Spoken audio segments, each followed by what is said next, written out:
Okay. Welcome, everyone. Good to be with you. Thank you for joining us for our second installment tonight. We have two folks are here. Before we do anything else, a special thanks to Rabbi Zarin for making sure we were up and running. And I did not go with the PowerPoint tonight. Instead, I had some sources that we put together. We sent them out. For those of you who are here, we have some hard copies, so we will send those around at this time, so that this will hopefully enable me to see you all better than last week. And this way, if you have some questions or comments, hopefully we'll see your raised hands using that Zoom feature. We'll talk for a while. We'll have a little pause here and there for comments or thoughts or questions, so that we can make this a bit more of a dialogue as we go along. Because it's really very much is designed to be, if you will, a kind of a model of a process that encourages all of us to develop our own ongoing passageways of thinking about, from a big picture, what is this Jewish enterprise all about, and what are the things that we see that can motivate us to grow, to understand our tradition, to understand ourselves in light of that tradition, and to see how we might deepen ourselves along the way. We made the point last week that ideas matter, that they are not the province of Ivy League posited, closed door kind of ivory tower experiences. They make a difference in people's lives, and for good and for ill, and that we do well to try to understand them, harness them for everyone's well-being. And because we have some new folks here tonight, and I just want to take advantage of us having this opportunity just to sweep the room, the names that everybody are not entirely on Zoom here, but I hope we'll be able to introduce yourselves as you may have words to share. Some names are there in any event. Michael, why don't we go counterclockwise, starting with you? I'm Michael Schenker. Susan Schenker. Natalie Siegel, Roberta Villette, Maura Nemero, Carol Goldberg. Helene Berg. Rabbi Zarin. Paul Weinberger. Frank. Okay, and we are here to explore together. So thank you for the honor of coming together.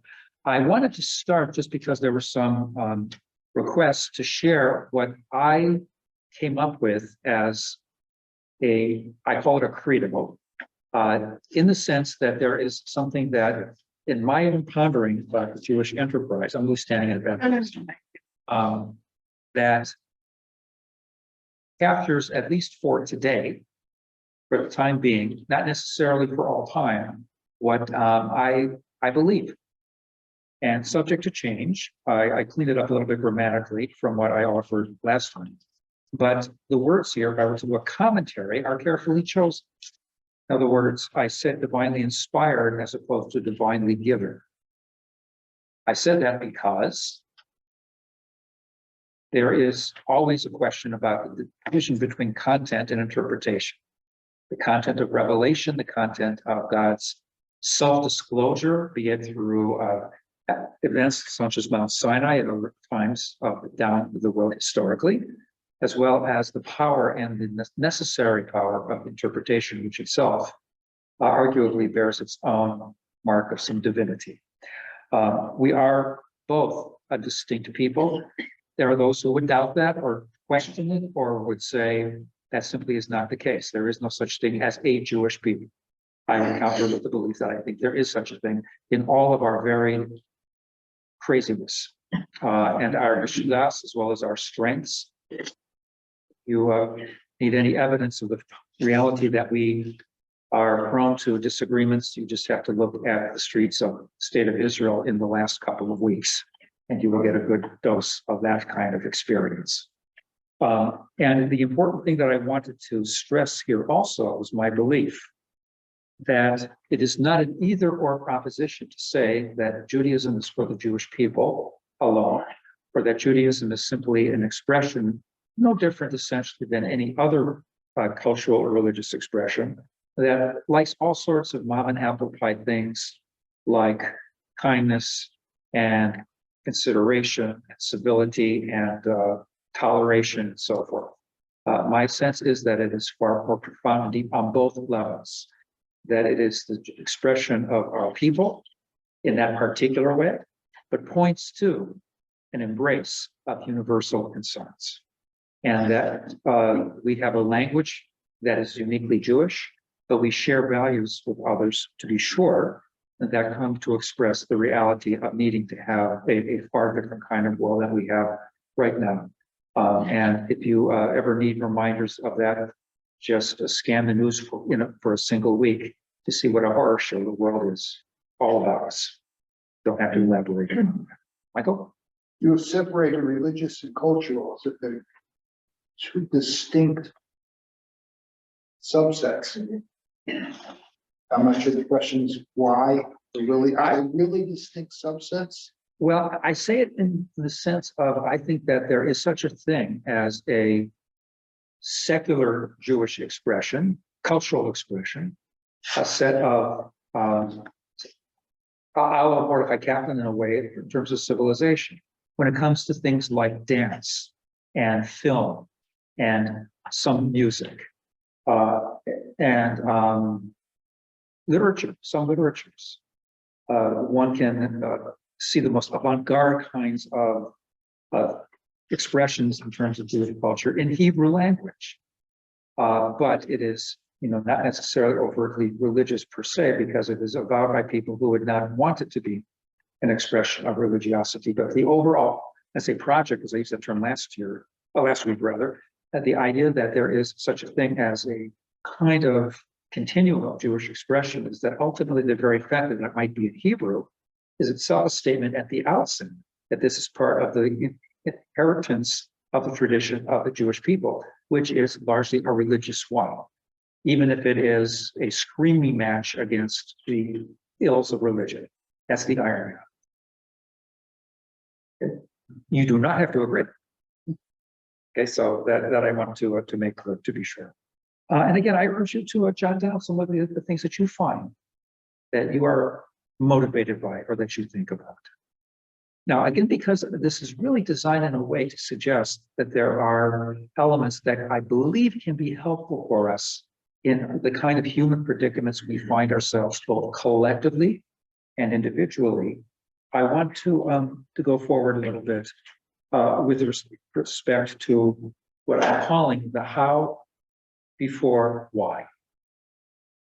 Think for just a moment, and I'll put this as a question. When we ask the question why, what is the question behind the question? What are some of the possibilities that exist when the question of why comes about? I can think of at least three, but it's not a quiz. This is actually opening that up, right? For what purpose? For what purpose? Okay. For what purpose does something exist, or something being said, or something being done? Okay. Other possibilities. Background. Background. What's the background behind this? Is there a context for what's taking place, or is it out of the thin blue air? And maybe we could subsume this under the category of curiosity. Simply, why does something happen when there isn't an alternative that is taking place? I think that there might be some others. Why is sometimes a question of woe. Why me? Why do I have to suffer? Why is there suffering like this in the first place? And we hunger for some kind of an answer to make sense of life when we're in free fall, or somebody else is in free fall. And it isn't necessarily something that somebody is looking for at that moment, or a totally cogent philosophical explanation for why such a thing has taken place, so that could help some at least. But it might be a sense of, I don't know how to make sense out of this. Could somebody please help catch me? And I think that we see that in life, quite a bit in the famous exploration of why could bad things happen to good people, as people suffer and hurt in many respects. There is also a why of protest that I could at least imagine. Why is there something that is so unjust, so patently, obviously wrong? Well, we're going to do something about it. We'll try to find the intractable problem of, as one article had it today, poverty. Why is there still poverty? With the undercurrent of saying there ought not to be poverty, and why don't we find some way of doing something about it finally? There's anger. And I'm sure we can come up with a lot of others. But there are times, and we're going to come back, we'll circle back to this in just a little bit, but there are times I think that there is a Jewish response that says, in essence, there are times when a little bit of what I would call selective religious agnosticism is helpful. I don't know how this exactly works with God or reality or how the world slips into chaos. And perhaps it would help if I really knew why there was an underpinning to all of this. But in the meantime, at least I know this much. And that's where I talk about the how. I had this sense this past week when I paid a visit to the Ganellis home. Ilan Ganellis was the young man who tragically was murdered last week. It was a week, I lost track of time. It's about 10 days ago now, 11 days ago in this room. So you walk into an Orthodox shiva, and everybody essentially knows what to do. Well, we got a couple of calls from non-Jewish folks who wanted to go and weren't sure the etiquette, which is very sensitive on their part and much appreciated, right? So you walk in and there's this rhythm of exactly how one ought to behave. You know, walking in, if they're sitting in their chairs, they're not going to stand up to greet you. And you know not to speak first, but to wait for them to speak first. And then there's a service, and the service just unfolds page announcements. Are you kidding? And there is I don't know, I would call it an unfolding of the service. And I have no idea, of course, what exactly was going through the minds of those who are the most immediate sufferers of this. But I did have a sense that there was something about the structure of what was taking place that was holding them close, because it was crowded and it was familiar and it was multisensory. Plus, I don't know that they were engaging in any kind of theological reflection per se, or that they were engaged in any kind of socio-political dialogue with themselves out of anger or whatever else they might have been experiencing, would be fully understandable. But they were being carried through a day. And that's a powerful kind of thing. And the reality is that there is a strain of tradition that supports that. I wanted to show you this particularly engaging passage from it. It appears in a couple of places, but this is the Yerushalmi, sometimes called the Palestinian Talmud. It's not the one that's studied as much as we all know from the Babylonian side of the border. This is the Jerusalem Talmud, which it doesn't receive as much attention for a bunch of historical reasons. And they have this, it is written, right? It starts with a quotation from Jeremiah. And there's, how many Gershuni students do we have here tonight? Okay, so those of you who are experts at the processes of Midrash and interpretation know that it's not, well, Jews would never leave a scriptural verse alone. They have to play with it. And so there's a question of, part of the prophetic admonitions, statements, they abandoned me and did not keep my Torah. There's a parallelism there, right? And so the idea being, once again, this people is wayward and they're just going off the rails. But this is what I find so fascinating here. Okay, they abandoned me. Would that they had abandoned me, but kept my Torah. That would be okay, says this in essence, because out of studying the Torah itself, this would never turn them to the proper path. I think that's the thrust of that statement. But is there not a kind of theological chutzpah by putting into the mouth of God saying, better that they should forget me, just do the right thing? What is the underlying idea, or the, if you will, the presumption that if the people were to come back to Torah, what would be the reason why it could have a positive outcome? or resents. How could that lead to a positive outcome? But like the Shiva house, it gives them structure, it gives them rhythm, it gives them, if you will, a code of conduct. But you don't want us to say, because they'll come back to God. You don't want to hear that as the answer. They might, but what do you put, You don't want. but what is this putting first or what is it putting second? Now, I'm glad you raised that, Susan, because I will posit, by the way, that though there may be an emphasis on how, the why never did entirely disappears. It's always lurking in the background somehow and somewhere, right? We have this preference for doing meets vote, even if we don't always have a sense of, boy, I'm really into this, right? That I have this kavanah, this intentionality about it, some of us have been talking about. But outside the realm of prayer, a lot of times I don't feel like writing that check that's stuck. I should do it anyhow. However, we also have ta'amei hamitzvot, a whole literature on the reasons for the mitzvot, even the ones that seem to be really hard to understand, like this week's Torah portion with this red heifer that somehow purifies the those who are makes impure those who are pure, and vice versa. It's the total opposite of what you would expect. Okay, Natalie, I'm sorry, you got it. I was just remembering something we will do and then we will understand. That's on the next page. That's because you wrote it. Okay, and that's in a slightly different context, but it works here too. Right. About the spiritual diagnosis, we do, and then somehow it leads us to understand. It may well lead us to understand it. Yeah, it may well do that. So if we're talking behaviorally for just a moment, we're really talking about, if you take the word, the best example I can think of, emotion. I think it's 8 letters, and 7/8 of it is the word motion. Right? In the 12-step world, I'm always reminded of move a muscle, change a thought. That's what they'll always say to somebody who's struggling. So there's something dangerous about that. There's this thing that Heschel calls religious behaviorism, where one can become robotic. One can say, okay, I'm just checking all the boxes and I'm doing this. Mitzvah number 1. Okay, time for mitzvah number 2, down the road, all the way on. And my head is over here, my body's over here, and none, never shall the two meet. And there's no one who says that's in me.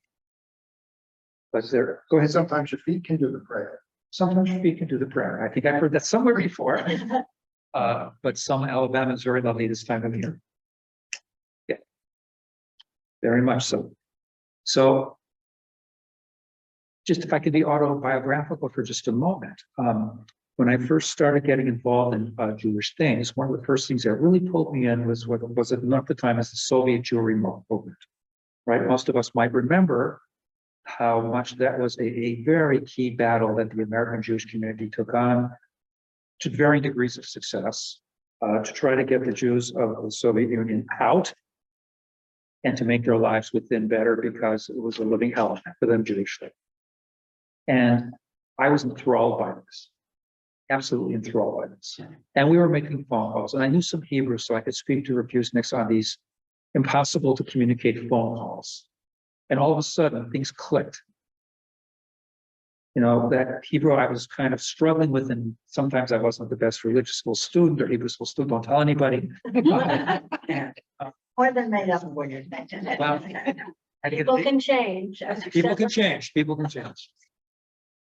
Don't play hooky remember school. You have to keep going to class. And all of a sudden I said, "This is it. This is powerful, and I can do this. And there's something here." But there's no theology, perhaps, chance that really was a part of that initially. And I knew how to do certain things, but it wasn't because I had this belief in the entirely worked out belief in God that I was able to say, "This is how I'm going to read Torah when I'm asked to do it at some point." So somebody said to me, "You know what? You can work that out later. In the meantime, just do this for a sense of your embrace of people." And I still remember this, and I'm not sure if it's Rabbi Zaren's experience, but somebody said the prerequisite for being a rabbi, as you go along the way, is that you have to love the Jewish people. You have to love Jews. Not Judaism. I mean, that helps too. But you have to love Jews. God bless them. And if you don't, you have a problem. And it's very, so the Jewish peoplehood piece has been very predominant for many of us. And that is why I think, going back to what Michael's observations earlier, that this cultural piece of, how Jews express themselves and how you can have irony and you can have, socialists and agnostics and atheists all mixing it up together, and somehow it's all Jewish, is a unique part of who we are.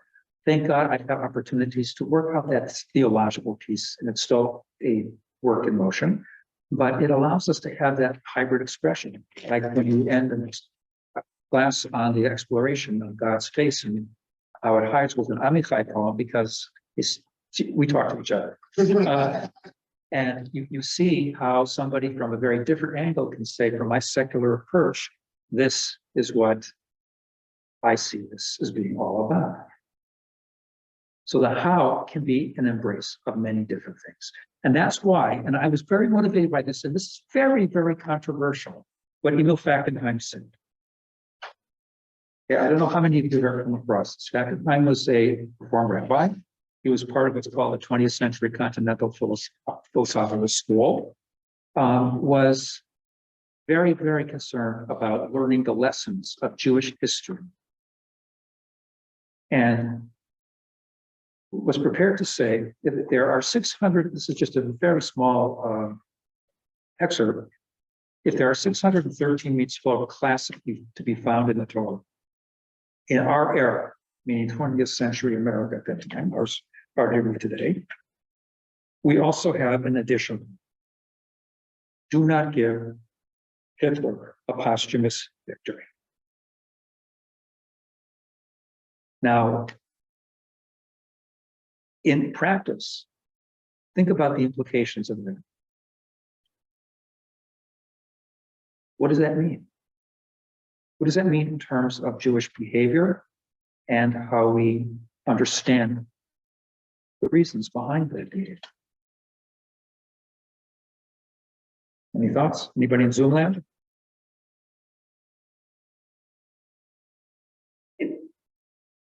Want to ponder that for a while? That's okay. Don't let the Jewish people fade away to nothingness. Right. So one doesn't, so that's a championing of the phrase, which became a kind of ironic and arguably a bit controversial too, a Jewish survival idea. How many fundraisers have we all attended in the course of our lives where Jewish survival is at stake? But think about this as well. I believe when I first heard this, that the argument was, it's not just that we give funds to Israel or for some kind of project or another. It's also that when I go to a synagogue service, I am fighting against Hitlerism. That when I sit in the confines of a private room and say the afternoon service, Mincha, I'm doing the same thing. When I'm doing things that are strictly ritual, as commonly understood, that too has as its outcome a protest against that which Hitler tried to destroy, because on the table it's not just the destruction of Jewish lives, it was the destruction of Judaism. All right? Yeah, well, Nice and loud so everybody can hear, please. I'll try. So I'm remembering the video clip that I saw once of the IDF trainees going up Masada, hiking, jogging up Masada, chanting an easy crop, an easy crop, an easy crop. I remember. So I think it's never forgetting who we are, how important Judaism is, and to never forget as a people, but also as individuals, that Judaism is important and we need to live that in whatever ways that we define for ourselves. And that will change over time. Okay, But remember, so the centrality of remembering. So there is a why here, if you think about it, but it is not the sense of I am personally working out this as it fits into my belief system, which could be a mixture of 1,000 different influences. At the core of it is that whatever I am doing Jewishly is an expression of promoting the well-being of the Jewish people. Those who oppose this would say, good luck trying to convince a new generation of this. Who wants to get on board a ship of the dying of the damned? Right? It's too negative. Negative. And for those who do not have historical memory, it feels that way to many people. Certainly you can ask people, well, ask your kids and grandchildren if they resonate to this. And I think that this has at least, I think, the potential of saying, in the back of one's mind, the walking through of the building of Jewish institutions, the trivial little things that we all have to do to make those institutions run, as well as the big things. The Jewish actions we undertake, the learning, Lord knows, that we involve ourselves, becoming literate, becoming aware of lessons of the past and the literatures of the past. These are the kinds of things that help us walk forward. But again, it's not that personal why quite the same. Roberta? Two things. One is an optimistic view of the future or hope. I think tends to propel some Jews. I know it propels me. And even though we're surrounded by people who are not practicing Judaism, or they're not practicing it the way we think they should, or I think, or someone else thinks, there can come a time when children, particularly as they get older, if they have, when they're 13, that they have this law that they can't go back to temple. Eventually, It's not ironclad. that's what they think. I'm not talking about the Schechter kids, just general. So eventually they might explore something might happen in their lives. So even though I don't have much Jewish family by blood, I have a big Jewish family. And there is the hope. And I think they're hopeful. And, sorry? Somebody's. Feel free to respond, and then there's a comment coming. That's a comment, I'm sorry. Ruth Ann's raising her hand. Okay, with that, where you are. Where are you with that? There you are, okay. I find this question raises the difficult and beautiful challenges of saying it's important that we are bringing to the world so much vitality, so many important issues, that as much as we want to become a part of the world, we also have to stay unique in maintaining some sort of cultural boundary, purely welcoming, but not assimilating. I mean, to assimilate is to give Hitler the victory. Okay, so, talking about this balance, which I appreciate you raising between, and we talked about it last week in terms of a differentiation between integration and assimilation, right? The idea that we have this commonality that we are hopefully comfortable promoting with great comfort and with an appropriate degree of assertiveness, not to be obnoxious, but to be assertive about it. And at the same time, to show that this has implications for good for the world at large. And it's striking that in many, many studies, by the way, that one of the great countering behaviors to anti-Semitism, on top of all of the other things that people will do, is comfortable assertion of self as Jews. We're here, proud, we're happy, we know exactly who we We have a lot of opportunities for that in the December holiday season. are. Yeah. And there's, Merry Christmas. I'm like, oh, well, actually, I celebrate Hanukkah, but hope you enjoy your Christmas. Right. There's that opportunity. There is that Clear. opportunity. And so much does this idea carry for us. Forgive me for moving on a little bit. And I wanted to bring source number 4. I wanted you to have a feel for the title of the book as much as any quotes I could have brought from the book. And I'm not going to try to pronounce his name because I'll mess up the French. But it's an interesting little text, Religion for Atheists, and it makes the case that one ought to look at some of the outgrowths of what religion is at its best does, aside from perfectly worked out or even reasonably well worked out theological stances.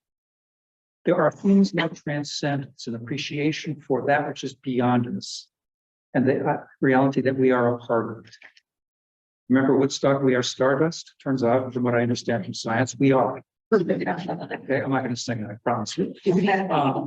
And there is this very, and a sense of community. That's what people are hungering for. We have a built-in need to create that so we can do what we do. A welcoming community, open to all sorts of individuals who are interested in being a part of us. And it does still have boundaries. It does. But at the same time, there are a lot of open doors. And we help each other out in a variety of ways. There's a sense of moral fortitude that religions stand for. Now, different ones will stand for different kinds of things. Some of us, we might find some of them to be anathema. Some we say this is great, we agree with that, we love it. Fine, that's America. But there is at the same time this idea that we stand for something above our narrow personal interests. And that is something that a lot of people can get behind, even if they're not so sure where God fits into the whole thing. I listened recently to a podcast. I always forget his name, so I'm not going to give it to you until I find it. But the name of the idea of the podcast was prayer in the 20th century. It was one of the TikTok podcast episodes. And one of the things that he was talking about was some of his struggles with prayer. He's a guy who belongs to an Orthodox synagogue in suburban Washington, and describing, how difficult kavanah, intentionality is in worship. But yet this draw of all of the generations that came before him has made this very meaningful. He's writing a book called The First 42 Words, basing himself on, this is minus the matriarchs, but the first paragraph of the Amidah, when it's supposed to say with great devotion as a minimum. If you can't do the rest of it, that's hard, that's a shame, but at least the first paragraph I should get connected with some level. And he's going through all of these various things. And then down the road, he reveals, oh, by the way, I'm an agnostic. Get this, so you get this idea, somebody who's quite fluent in Hebrew, knows the stuff, prays regularly, goes to an Orthodox synagogue, and is comfortable stating he's an agnostic. But you know what? I wonder how many other people in that room are. As are in this room, and Rosh Hashanah, Yom Kippur, in the sanctuary, or any other Shabbat. By the same token, there is this intrinsic meaning that I think people do find in the idea that doing Jewish, so to speak, has its own power and can carry us quite a ways forward in having what we would call a sense of place in this world and meaning. I like that expression, doing Jewish. Not original to me, I like it. not original. By the same token, I just wanted to give you a contrast a little bit. When I said the why doesn't disappear, it brings to mind inevitably the works of Viktor Frankl. But one of the greatest selling books of all time is titled Man's Search for Meaning. 16 million copies sold, if not more, around the world. And the story of a Holocaust survivor who lost essentially everything, family and everything, including his first manuscript, of his psychology manuscript, and developed a form of therapy that no one goes by anymore. It's in the role of existentialism, it's logotherapy. Nobody calls it that anymore, but it's an approach that has been very successful with a lot of people.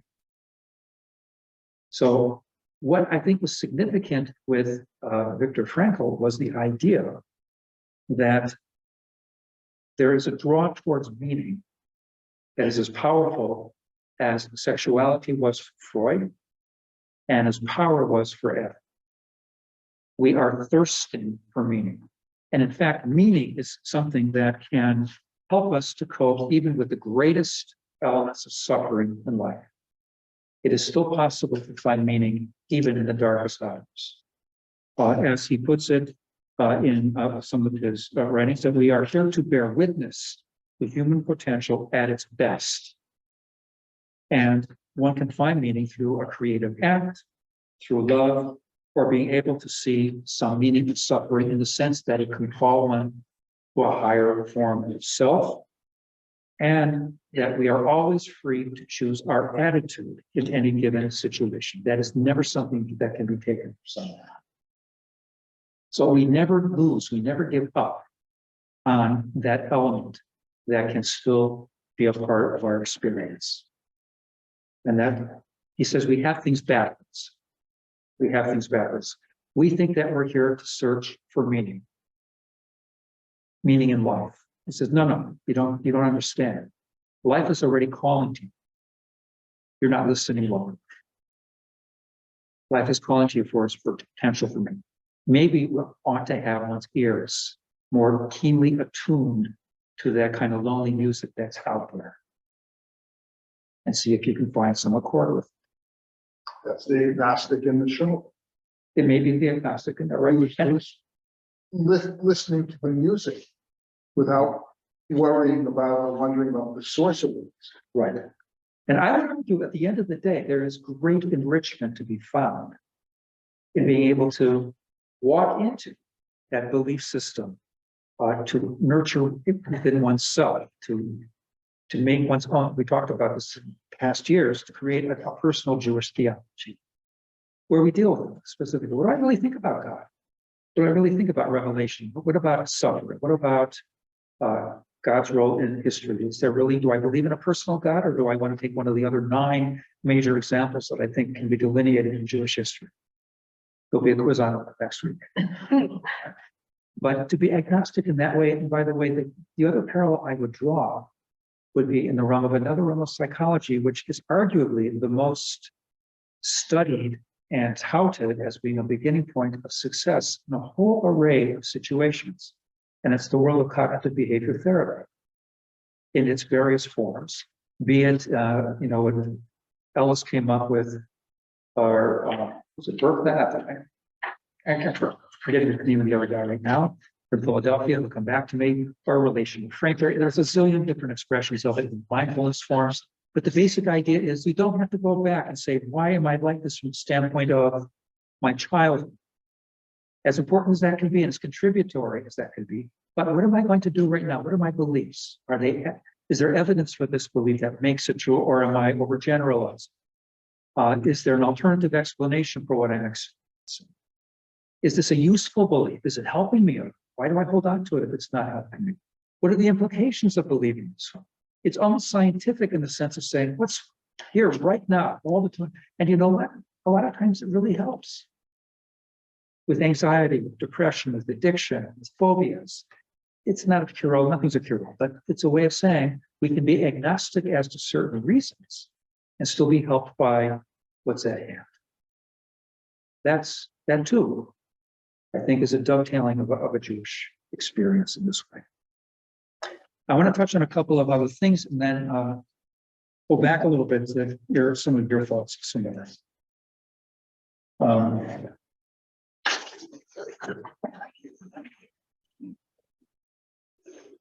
Every person is an olam on the second page of our sheet. If you have that, and screen sharing here, or Rabbi Sen? Did you want to? Yeah, can we do that real quick? I did not have that capability on this. Let's see if I can do it. Hang on, maybe I don't have to bother. I want to make sure that everybody has accessibility to that. Practiced after last week. No, she's in the room. That's why it's working. It's a miracle. Okay. How do you like that? Thank you. The aura of expertise does it every time. Okay, so every person is an olam. It's really something that we can't emphasize enough as being a Jewish value. It's a striking kind of thing. Most people would likely think, if you want to identify a quintessentially Jewish object in the synagogue, any synagogue of any stripe, what would be a quintessential object? Jewish object? Torah. Torah. Okay. So how is it that we have a Torah which is so Jewish, right? Written in a Jewish language, and have the first 11 chapters of that sacred text have nothing to do with Jews? It sets the stage to understand what's coming. It sets the stage, right? It may do that. And I think I do believe it does that. but it does a lot of other things too. There's a lot of other things too. If you think of something a very wide kind of wide angle kind of approach to something, we have this with the Torah, right? It essentially starts as big as you can get, the creation of the universe. And by the 12th chapter, we have Abraham and Sarah. And so why is that? And that, or a lot of chats, how am I going to do that? We have, as far as that is concerned, why start with the story of Adam as a single created being? Why not have the first person of note being Abraham and Sarah? And then, you go down the road and pretty soon you're Moses. Then you ask why, Disregarding all the other elements that are not, that exist before us or in addition or separate from us. Right. You say, why are they there? So why are they here? Okay. And I think that, and why are they there? They there leads to how did they get there? right. Right. And we have that classic rabbinic answer, right? So one person is created with no identity, no ethnic identity, no national identity, no religion or affiliation. Clearly no political identity. And there is the sense that one person's created, no one's blood is redder than anybody else's. There's this common ancestor. We're all a part of that common humanity. And that could lead to a very kumbaya existence from the standpoint of, aren't we all the same? Let's not have any further definition, but that's not going to work. And that's a story, that's a lesson of Tower of Babel. But even more importantly is the idea. And if you notice, the only being created in God's image is the human being. The aardvark is not created in God's image.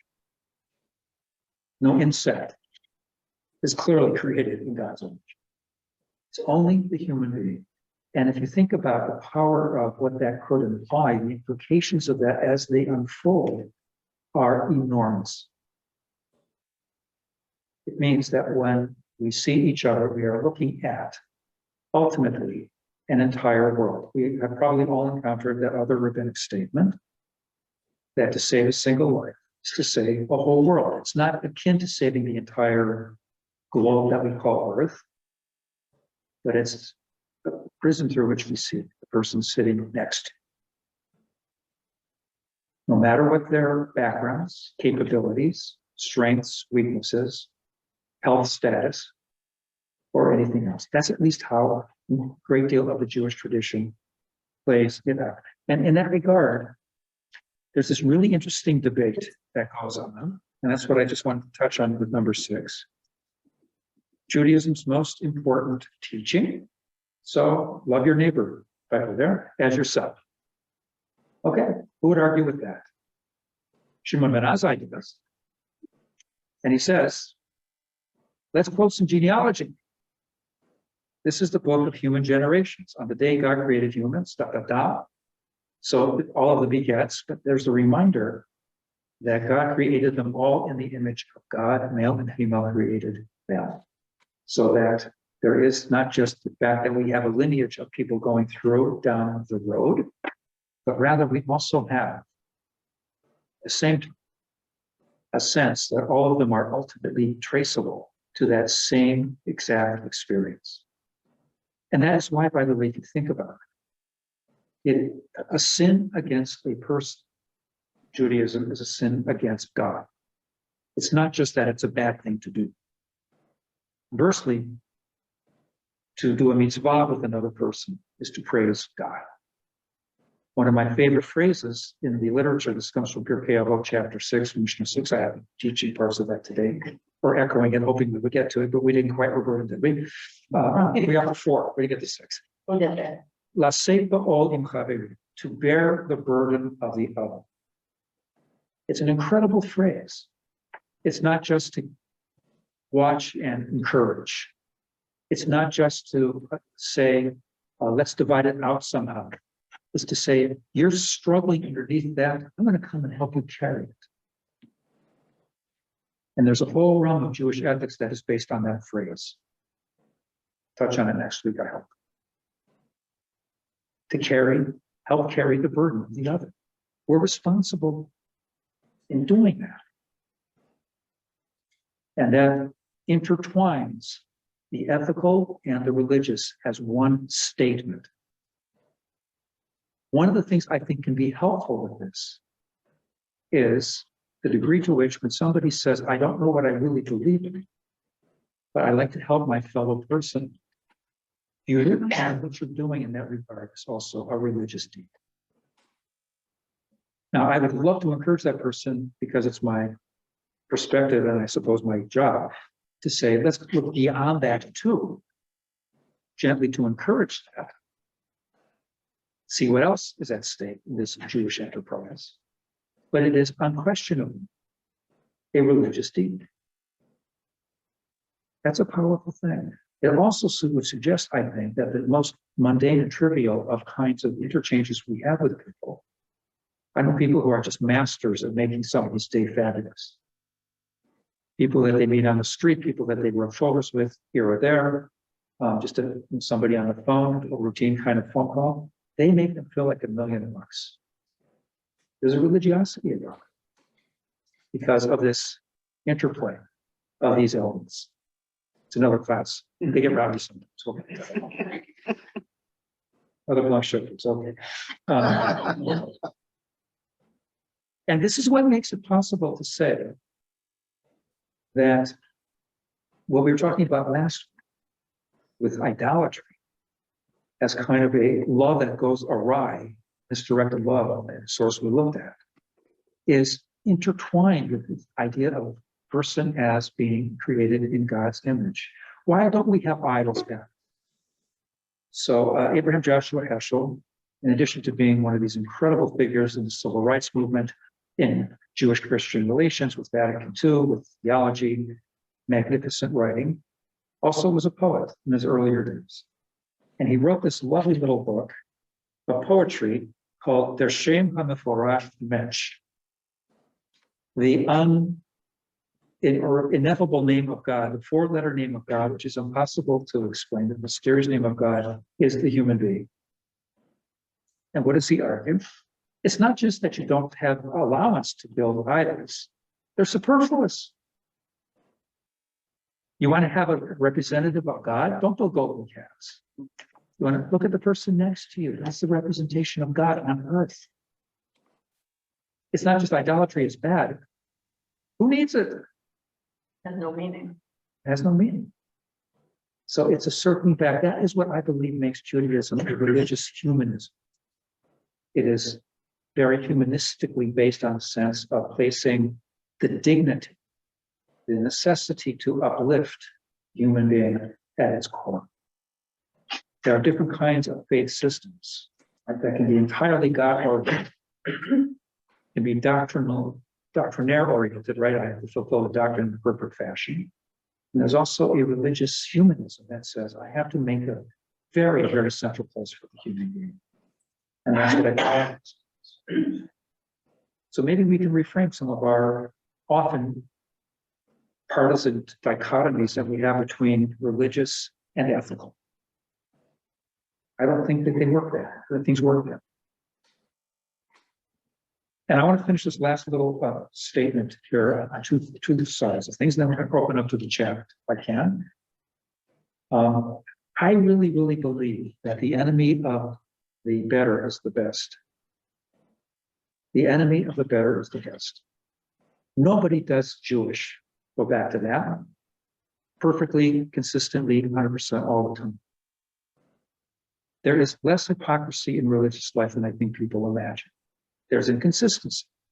So yes, if you embezzle money and make yourself a religious person, that's how you present yourself, that's a real problem. That's hypocritical. You're not supposed to do that. That's not understanding here. But just somebody says, I sometimes do this, but I don't always do it that way. I do Shabbat 3 times out of a month, but sometimes I forget for 3 months, but then I come back. Okay, nobody is a perfectly wonderful exemplar of that. But it is the sense that there is always something magnificent in doing something. And that, having the symbol that we have as the ladder of Jacob, in our sanctuary and elsewhere is a very profound statement of incrementalism in Jewish life and the power of that. So you're not obligated to complete the task. You don't go 0 to 60 overnight in terms of religious life. I think some people try that and they crash. But by going a little bit at a time, there is a lot to be gleaned from that, especially as one grows comfortable with the new experience of what that entails. And yes, to counter that, we would have, and Natalie brought it up before, right? Now 70 Shema. I gave a literal translation here, right? All that God has spoken, we will do and listen to. What does that imply? You do have to really understand. Do first and you'll understand. We hinted at that before, right? Behavioral experience has a way of teaching and in helping to internalize them. But there is something about it that is swallowing everything in its entirety before getting a chance to digest it. And modernity, that has been a problem. And that's why we have the famous, often attributed to the Franz Rosenzweig experience, as he was coming back, Rosenzweig, the 20th century philosopher, about to convert to Lutheranism, because that was the ticket to upward mobility in Europe at the time, giving Judaism one last experience, going to a Kol Nidre service and being so moved, he becomes not only a caring Jew, he becomes one of the most learned Jews of his time, a great teacher of Judaism, translator of the Bible into German. Remarkable what he accomplishes. And he had terrible, terrible illness, Lou Gehrig's syndrome, right? ALS, right? Such that by the end of his life, he was, when he was writing, he would wink at a letter on a typewriter and his wife would push the key. That's how he wrote books. Remarkable life. And, this is one of the great statements of his life. Do you put on tefillin? Mark of Jewish religious expression in the mornings, weekday mornings. And his answer was not yes or no, but famously, not yet. I would argue that a lot more not yetism in Jewish life would be a very helpful thing. And I think that modernity is actually poised to help us with. Last comment, which is a little tongue-in-cheek, and I don't want to offend anybody by putting the Hebrew letters there because I'm not sure everyone, I don't know everyone's background to be able to read it, but I'll explain it. This really flows from something in modern life. I think that the degree to which we can be comfortable with reading and talking about and struggling with ideas or history on a deeper level than, a short kind of summary article, we will become deeper people and will have a chance to have a deeper impression of this. So one of the great internet comebacks to people who are given something to read are the initials. I'm guessing some of you know this, if not all of you, TLDR, too long, didn't read. You get that in school, right? Can you imagine? I guess people do that with their professors, They sign this 10-page article. Sorry, Raf, too long, didn't read. But the Hebrew equivalent for that are the letters I gave you. They're all in line, which is the exact same thing. Aroch midai, lo karati. It's too long, I didn't read it. Now that spells out the name for the word Amalek. Amalek with an ayin is what we just finished with Purim. It's this nation that attacks Israel from behind and is the whole basis of the Purim story. Because Haman's an Amalekite, part of the hereditary nature of a very disastrous people. So there is this thing in Jewish tradition of kind of a internal Amalekitism, spelled with a different silent letter in this case, I guess. But that is the degree to which I'll put it in positive terms, there's a willingness to engage in a deeper kind of expression. I'm of a mind that the ways in which information is presented to us has a way of eroding our abilities to read more deeply. People write about this a lot. If you pick up a 19th century novel you had to read in high school or college, people are saying, I find it hard to do. Difficult to read it, to follow the sentence structures, the syntax, all of those things, because they're not used to it anymore. Jewish literature has a depth to it. And the degree that we can dive in, we will be enriched. Depth is not an enemy, it's a goal we'll pursue. Okay, let me pause here. I'm going to stop screen sharing, if that's okay. I know we have some things in chat. Let me see if I can just take a couple of these before I keep you for the next 14 hours. Oh, okay, we have handout emails. Lydia just sent. Hello, Rabbi, is Esther a new member? Hello, Esther. Nice to have you with us. Free to unmute. Okay, so we don't have any questions there per se. Does anybody else have anything they would like to bring up briefly before we call it a night? Well, getting back to your last statement about, it's too much, it's too hard, it's too long, it's whatever. Part of that we learned, my generation, that how to read enough that's long and tedious. And, if you loved it, it wasn't tedious. And when it ended, you didn't want it to. So it's a learned, it's Right. not something that just happens. Right, and I would like to flip a paradigm based on what you're saying and what we've been talking about a little bit on its head. I think that in Jewish education, everything that matters first and foremost is we appropriately spend an awful lot of time thinking about how we're going to engage, be successful in working with children, so that, well, they can learn, they can feel good about being Jewish, they can develop friends, community, they can have positive experiences at bottom bar mitzvah, they can go forward and have good high school experiences. And then when they get to college, they'll be, well, sometimes armed with all sorts of backgrounds so they can deal with the stuff that goes on college campuses, so forth. And then we stop thinking about it. But the reality is that the case could be made that the reason why we're really training kids is so that they can become ultimately prepared to do the real juicy central work of what Jewish life is supposed to be about, which is learning as an adult.